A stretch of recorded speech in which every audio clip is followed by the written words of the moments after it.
ay ipatawag si D.S. Bersamin, sila Adrian Bersamin. So yun lang naman yung aming goal na sige, walang problema doon sa ating kurakot. Pero huwag naman yung proteksyonan yung iba at yung iba naman ay kunwari, of DP Sara, na dinidiyan ninyo. Dapat yung totoo lamang at yung dapat lamang. At yung pananagutan din sa kurakot na yan, sabi ko nga, lahat ng nasa likod ko siguro, lahat kasi may kaso na eh. Pero doon sa mga kurakot, may kaso ng kurakot, ayon lang ang alam kong pangalan ng may kaso. Tatlo pa doon, nasa Witness Protection Program. Ano, sabi ko ba, good job, matupag, matipag. Hindi naman, nag-ready na kayo na. Hindi ko nakita ko din sila niyang kaso eh, pero wala yun, hindi ko maintindihan. Kahit na yung mga nagtatanong sa akin media reporters, hindi nila maintindihan eh. Sabi ko kung pwede, pakipaliwanag sa akin ano yung building plan, ano connection. Pangalawa, ano ba yung connection din sa mga corporation na sasabi niyang interlocking. Kasi kung di natin maintindihan, hindi ko maintindihan ko ano yung sinasabi niya sa media. Pero pinakita ko na yung lugar, bukas yun, nakikita naman nila, at kami ay may-ari ng isang semento. So, nabanggit ko, marami kami doon, may mga kasama nga kami na nasa cabinet na, senador, at alam niya kung sino yung mga yun. Pero gusto lang na siyempre, ako, at magkaroon ng kaso na non-readable para hindi na kami makapagsalita at hindi makakilig. Ito lang yung ginagawa ko. So sorry, clarification lang, hindi naman kayo pinaran. Hindi naman. Tayo mali yun. Oo. Naman yung nalita lang. Parang gano'n rin problema. Tingin ko mahirap pa eh, baka magkatulog pa doon eh. Eh, dapat na dito, nagkakaisa tayo na may korupsyon eh. At hindi mag-away-away. Hindi po sir na-defeat yung purpose kasi ang call nila doon, no political callers. Welcome ang lahat. Sabi lang nila yun. Hindi, sila Bishop Tindero, in fairness, no, sila Bishop Bagaporo, wala naman, gano'n naman talaga eh, open din sila. Kaso nga lang, may siguro may mga organization na talagang tutulak ng paano ito, okay, pwede, kung pwede, mag-gano'n. Pero kami, hindi namin pinapansin dahil kami naman nakikita sa Pilipinas. Just to be sure, dito ka. Saka respect na rin kasi baka mamaya magpapilita ko. Well, if you wanna be really sure, sabihin nyo kay Teddy Casino at mga kasama niya doon, imbitahan niya si Mike Defensor na magsalita sa taas. Imbitahan niya yung mga 18 Marines na tumayo sa taas dahil sila yung mga nasa forefront ng paglaban sa korupsyon dito sa Pilipinas. Ngayon po, welcome na welcome po ang ginawa ng White Ribbon Movement ngayon, ng White Ribbon Rally, na pinag-iisa niya lahat ng mga taong tumatawag sa korupsyon. At welcome yung sinabi nila na dapat ito ay walang kulay at dapat ito ay hindi partisan. Kami po ay handa dito na hindi magsalita ng Duterte. Handa rin kami hindi magsalita ng anti-Marcos. Handa rin kami magsalita na hindi anti-Dilaw, hindi anti-left, kahit ano. Basta sasabihin lang namin, itigil na ang korupsyon. As a matter of fact, nagpapatuloy nga yung ginagawa nilang impeachment laban kay VP Sara Duterte. Okay, fine, di magpatuloy kayo doon sa Senate. Basta anti-corruption, go ahead! Pero ipagpatuloy nyo rin yung mga ginagawa natin iba para totally mawala na ang korupsyon sa Pilipinas! Yung impeachment laban kay VP, ituloy na rin natin! Yung natasangkot sa flood control project, gustuhan na rin natin! Ituloy na rin natin! Hey! Duterte! Dali! Mahalaga po na i-maintain natin yung respeto sa host natin. Ang sabi ng host, malinaw ang sinasabi niya, huwag maging partisan, huwag lagyan ng ulam. Nandito kami para iparating at ipakita yung graciousness na iyon. Pero nga lang si Teddy kasi nagsalita kasi na hindi welcome si Mike Defensor at hindi welcome yung mga DDS na katulad namin. Siyempre hindi kami pupunta doon. Pero kung babawiin niya yung sinabi niya ngayon, sasabihin niya, Harold, Mike, alika dito, magsalita kayo sa taas ng stage. Walang problema, magmamarcha kami, pupunta kami doon ngayon. Walang problema. Sabay-sabay tayo sisigaw. Itigil na ang korupsyon sa Pilipinas. Hindi kami magbabanggit ng BBM, hindi kami magbabanggit ng Sara. Dahil alam ko maraming nakatanggap sa inyo mula kay BBM. Pero hindi kami magbabanggit ng kulay at ng personalidad na sinusuportahan namin. Pero ang pinakamahalaga po sa Pilipinas ngayon, magkaisa tayo sa laban natin sa korupsyon. Kaya walang nangyayari, walang umaandar sa ating krusada para pabagsakin ng korupsyon ay lahat tayo mismo ay nagsisiraan. Isa naman ang ating objective. Kaya sa mga ganitong pagkakataon na gusto nating magkaisa, panindigan po natin. Huwag tayong ipokrito, huwag tayong plastic, maging sincero tayo. Ngayon po, nandito pa rin kami, alas 5 na. dapat umalis na kami kanina pa, pero umaasa pa rin kami na i-welcome kami ngayon at lalapitan kami at pupunta kami doon. Sabay-sabay tayo sigaw, itigil na po natin ang korupsyon. Dahil yan lamang ang simula ng totoong pagbabago sa Pilipinas kapag sama-sama tayo at nagkakaisa laban sa ating malaking kalaban na siyang korupsyon dito sa ating bansa.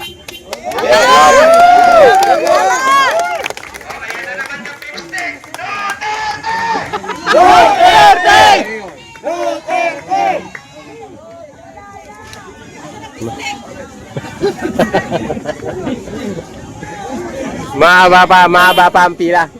Mahaba pa ang pila sa ice cream.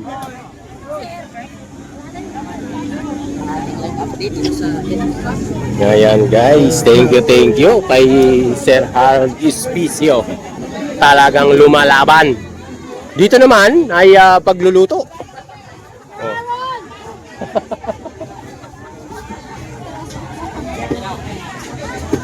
Sila naman yung natoka sa pagluluto. Uy, mukhang masarap ito. Lugaw ito. Walang kamatayang lugaw.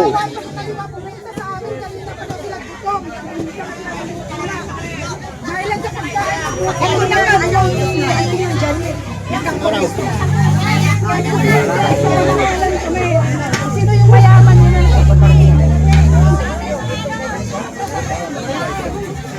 Tayo. Pwede natin sa kwarta naman dyan. Ang tubig lang.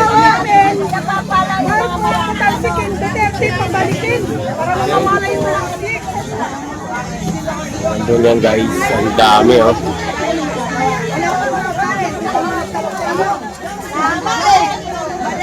Pero wala naman po problema, bibigyan namin kayo. Ang tinatanong lang po namin pagkasal kayo. Kanina pa kayo nagkain. Wala kaming 200. Wala kaming 200.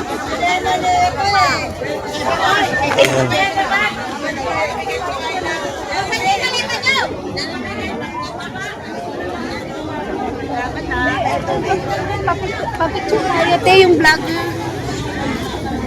Papicture, Pare ko.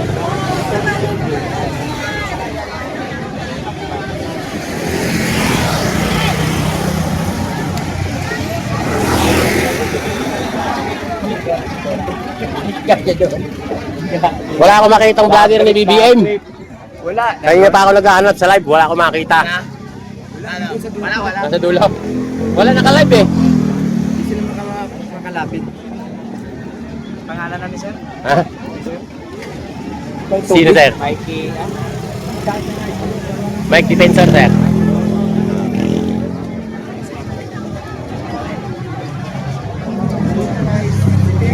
Dito na. Pumila ka na dyan. At kakaunti na lang. Pumila na kayo. Nag-reply ko dun sa JC. Sa utap ay yata. Pila-pila. Para masaya. Di rin sila nagsasabi na nandito eh. Ang dami kaya namin tinapuyan sila lang. Bakit naguyaan? Eh, di naman kayo nagme-message na nandito. Hindi ba kanina pa ang mahapon? Ay maga? Pero pa may lupa.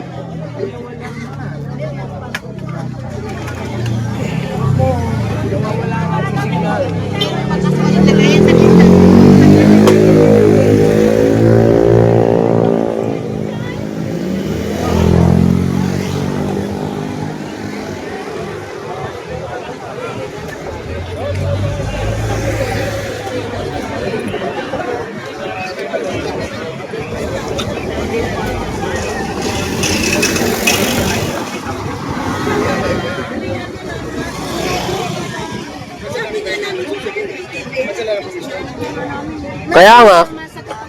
Yeah, bebe, yan. Wala yeah, bebe. Masakit yung pwede ko, yeah, bebe.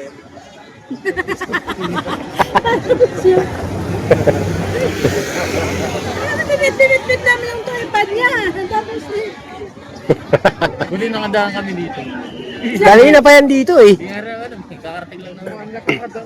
kung may makikita kami, wala na po. Uwi na tayo. Oh, wala. Kami lahat, uwian kami lahat. Nagkainan dyan. Ang dami pagkain.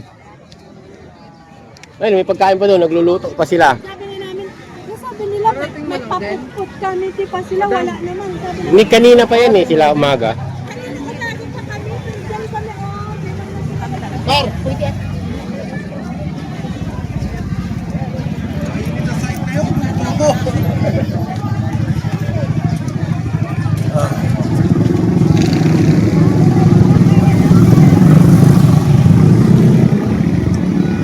So, hintay muna tayo, sir. Yun ang iniisip ko kasi ang sabi na, Yan muna. Yan muna tayong tubig. yung group natin,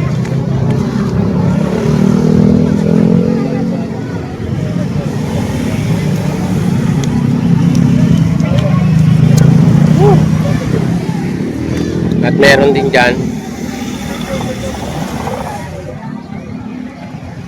Ayan.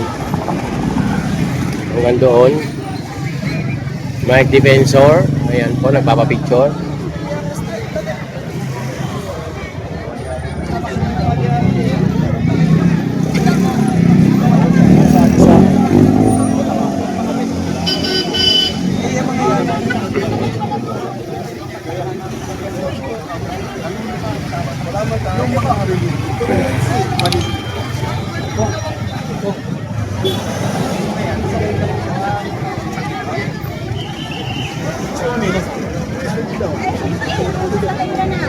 Ay, no, may mga bato-bato. Ah, sabi na.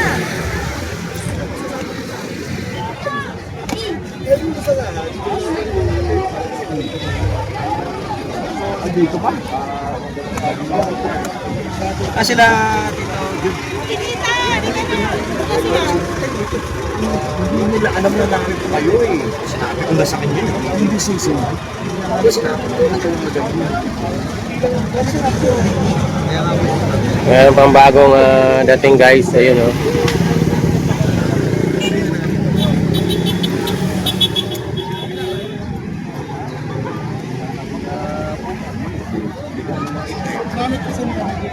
Yung isang panawagan na lang po na maraming Pilipino na mag-lead na si P.P. Sara ng isang genuine opposition. Ano po bang Hindi naman nandiyan na siya. Hindi naman talagang genuine opposition. Kaya siya naman talaga nakatayo sa opposition natin. Sabi, tawa po tayo na ayos kayo mga pagkain.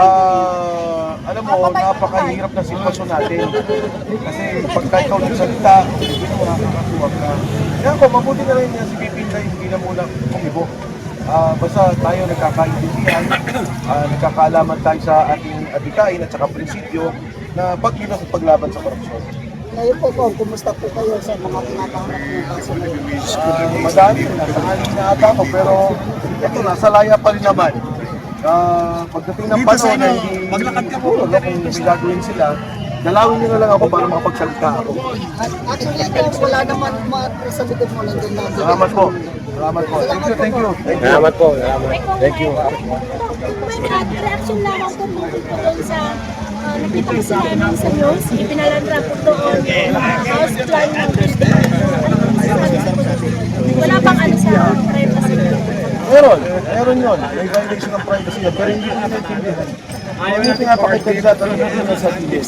Na kaya nga yung sabi ko sa inyo, kasi pag nagpunta ka. Yung connection, hindi ko kasi hindi pinapalabas ka dun sa kanyang ginawa. Sir, may counter charge ka rin ba kay Director Matibat? Sa ngayon, naniniwala ako na mabigat na gumawa ng kaso. Pero siyempre, yung mga ginagawa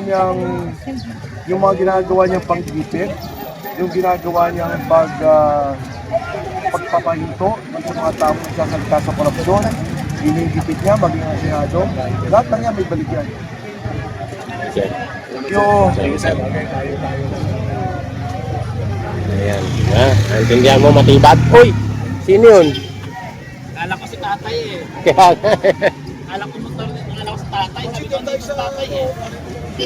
Tayo tayo. Tawid, tawid, tawid.